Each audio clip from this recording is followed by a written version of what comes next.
Eh, Perkenalkan, saya Said Sirajuddin, kebetulan sekarang mewakili Partai PKB dan dipercaya sebagai Ketua Lembaga Pemenangan Pemilu untuk DPW Provinsi Kepri. Kalau kita berbicara masalah DPT, sebenarnya hampir setiap pemilu ya, kita pengalaman memang masalah DPT ini selalu tidak pernah selesai karena berbagai persoalan. Sebenarnya dari dulu pun kita berharap bahwa DPT ini harusnya tak perlu dilakukan pendataan lagi. Kuncinya sebenarnya di pemerintah, Pak. Sebenarnya KPU itu sudah punya data pemilih. Ini bukan membela KPU, tapi memang punya data pemilih pemilu terakhir. Apakah itu pemilihan umum legislatif maupun pemilihan umum kepala daerah.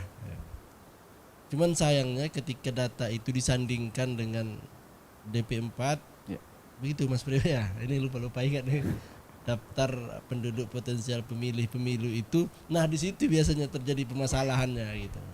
Karena data yang diberikan oleh pemerintah kepada KPU itu biasanya tidak akurat, ketika disandingkan itu terjadi persoalan. Nah, tapi itu sebenarnya jadi tugas KPU gitu untuk melakukan pendataan ke bawah. Maka tugas Pantarlih atau dulu namanya PPDP itu memang menjadi ujung tombak bagi KPU ya. Jadi ketika ada yang mengatakan itu menggunakan joki dan sebagainya, itu memang tidak bisa diterima gitu, karena mereka sudah dilatih untuk menjadi petugas pemutahiran data pemilih dan jadi tidak bisa diwakilkan karena ada prosedurnya ya Bu Riam, ada prosedurnya bahwa ketika mereka turun tuh harus memakai seragam misalnya, identitasnya, rompi ya, makin keren sekarang, dan harus memperkenalkan diri sebagai Pantarlih gitu.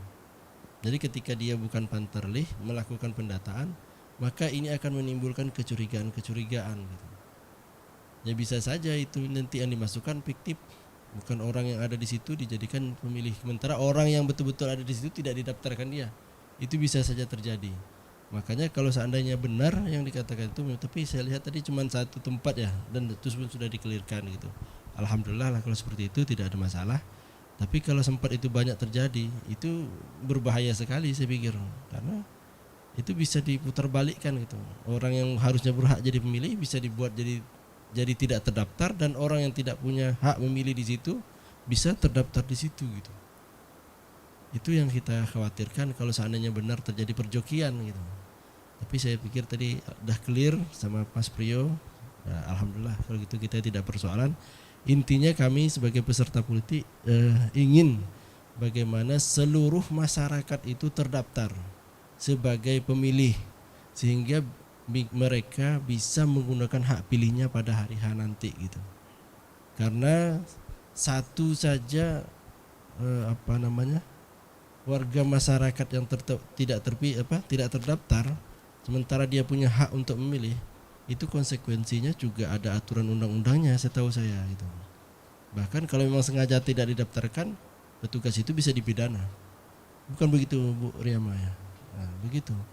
Jadi itu untuk pembuka dulu lah, nanti kita diskusi. Terima kasih Mas Agus. Terima kasih Bang Said.